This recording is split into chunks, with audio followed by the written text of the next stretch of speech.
All right, Jeremy and your Black Belt Broker team coming out with another Food Friday, and this time I'm cooking. And I haven't done that in a while. So what we're doing is sous vide, right? Sous vide. I'm gonna start with what I think is the more simple sous vide. In fact, I'm probably doing the most simple one that I have done lately. We're gonna do steak.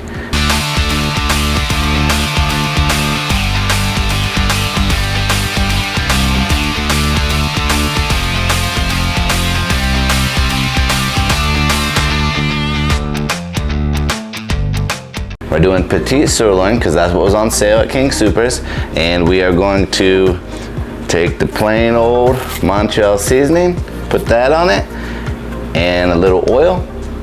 But I am, of course, going to make it a little more complicated. We're going to smoke it for a little bit, and then we're going to sous vide it for quite a few hours. And then with sous vide and steak, get that Maillard action, grill it on the outside really hot. I like doing it in my cast iron pans. So start off with steaks. We're gonna just pad them dry.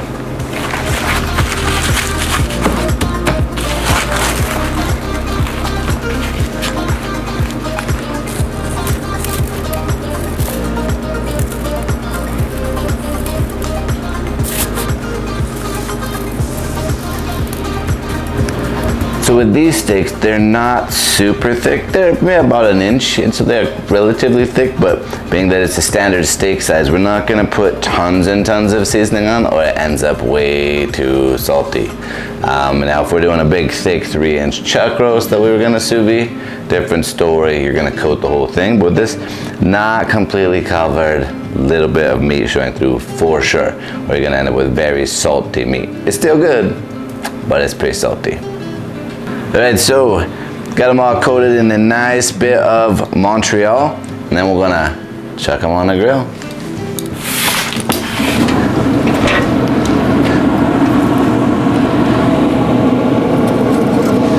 Put them on my Traeger. I've got it on smoke. I've got an old school Traeger, so it doesn't have the other settings for like actually setting temperature. And I just have never upgraded because I like this thing so much. So we're gonna leave those on for 30 to 45 minutes.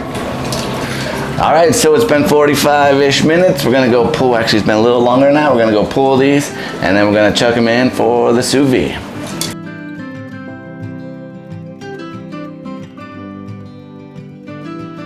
I'm cutting it just to show you that it's still gonna be pretty raw, but it's gonna have a nice smoke. We'll see if we can get some smoke ring on here.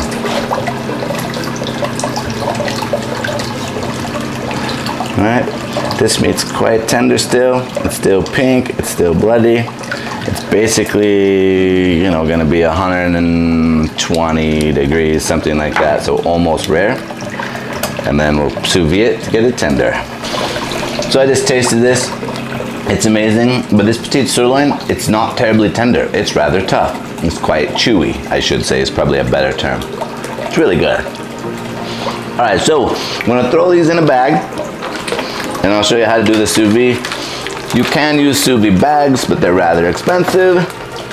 You can use vacuum seal bags, which I have, but for this one, we're only gonna cook this a few hours. Really, I mean, the instructions for a steak like this say 2 hours. I don't think that's enough. I think it's a tougher cut of meat than that. I like more like 5. But 5 hours in a Ziploc, completely fine. So with the steaks, once we put them in the bag and they're seasoned, I do like to put in just a little bit of oil. This is just regular olive oil. Brand new one. Just a glug. We're talking like, you know, 1/4 cup, something like that. Not a lot, just a little. And it does help later. This is kind of a for future awesomeness. It doesn't really help with the sous vide, I don't think. Some people may tell me otherwise, and I'd love an education on that, but I don't see it doing anything while it sits here in a plastic sack. Here's my technique for doing this. I Ziploc seal the bag, except one end. I leave the one end open, lower it in, push it all the way down, especially sealing the end that's shut. When I get to this end, right under. Now if you're doing this with quite hot water, that's not so great, it will hurt you. This is only 129 degrees, so it's not very hot.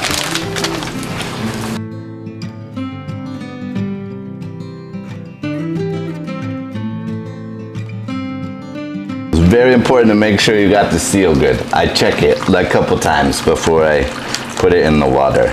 It's also very good to make sure if you put in the meat, make sure that there's no gunk, like seasoning, on the Ziploc part. That will also cause leaks potentially. All right, last thing, I like to weigh them down with a plate or two, since we're doing quite a big amount this go. I also like to curl the tops over. I feel like it gives you less chance of having a leak. When we cover it, that just gets a little bit of the drip in. So, it's ready to go. There goes the timer, except for 2 hours, I'm gonna leave it in longer. Probably gonna go at least 4. All right, so it's been 4.5, 5 hours. The steaks are done, at least this part, the sous vide part. Right, we got the plates in there. We pull them out. They can be hot. They're not so hot it's gonna really burn you, but they can be pretty hot. Then we take out one of the bags, give it a little shake. The pan is super hot. You can see it starting to smoke. In fact, I like to keep a towel because you can't touch it. It will burn you. It's screaming hot. We got our exhaust fan going. I'm gonna put a pretty good glug of oil in there. We're almost like frying here. Almost deep frying. These steaks have a little bit of grease on them, a little bit of oil. These ones are moderate size. We'll probably do 2 at a time. It's gonna make a mess.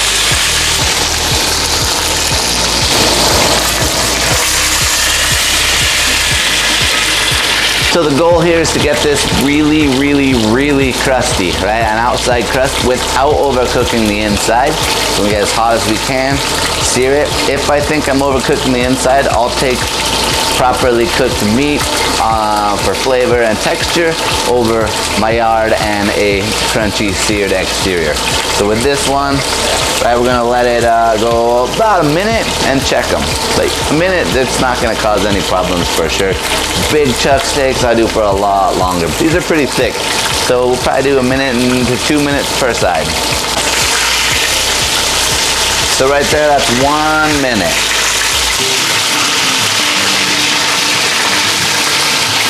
So with this steak, once you flip it, obviously initially it's really soft and malleable. Once we get it seared, it gets a little stiffer. I like to give it a little push, especially, you know, if they start to shape differently, like the shape changes. So I'll push those parts down. And that really does a good job of getting sear all the way around. Or I should say all across the entire surface. Fine.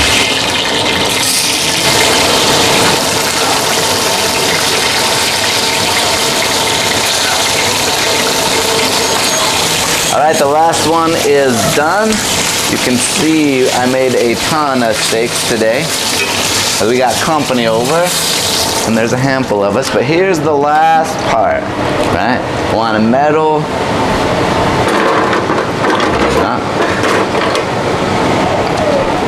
want a spatula, and we're gonna dump all this juice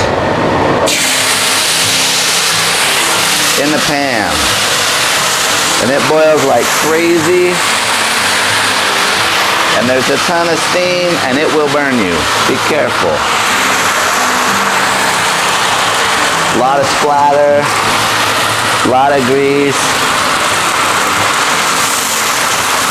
Now we're gonna do a little stir so it doesn't burn. What we're looking for, if you can see here how we got the bunch of bubbles, tons of bubbles. They get less, they get less, they get less. It is gonna burn that garlic and char it a little bit, char the pepper a little bit, but that's all right. What we're looking for is it to change where it's cooked all that moisture out, caramelized all that meat juice.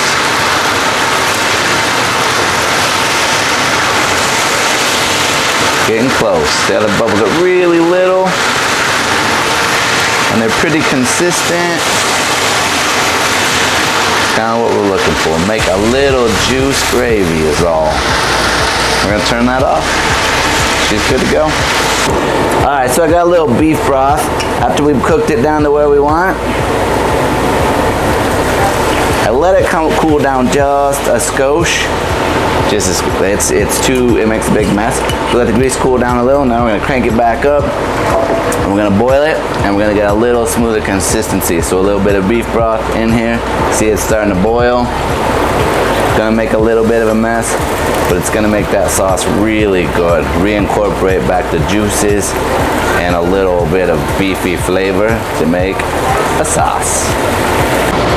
All right, so I let this one rest for a few. It was one of the first ones we pulled off, pretty near the beginning, right? This one, it's got a little fat in it there, so I'm gonna cut it open so you can see how fantastic these are. All right, nice pink still, nice and juicy. You watch the cut, comes out really moist, and man, so tender. I mean, honestly, you could cut it with a fork. You really could. Juicy, moist, tender. Great to slice, great for sandwiches. I love this stuff. Like, this is really good. So, got a little bit of gravy. You can have that on the side. Gravy with whatever you like steaks with. So, there's you go. Jeremy Wienia, Food Friday. Cooking some sous vide petite sirloins because they're super on special right now, or at least they were. If you like what you see, hit that like button, hit that subscribe button, get the notifications. It sure helps us out. And of course, if you got real estate questions, right, we're the team to help you. It is all we do, except eat a lot, probably. A little jujitsu now and then. So, Black Belt Broker Team, Food Friday. We'll catch you on the next one.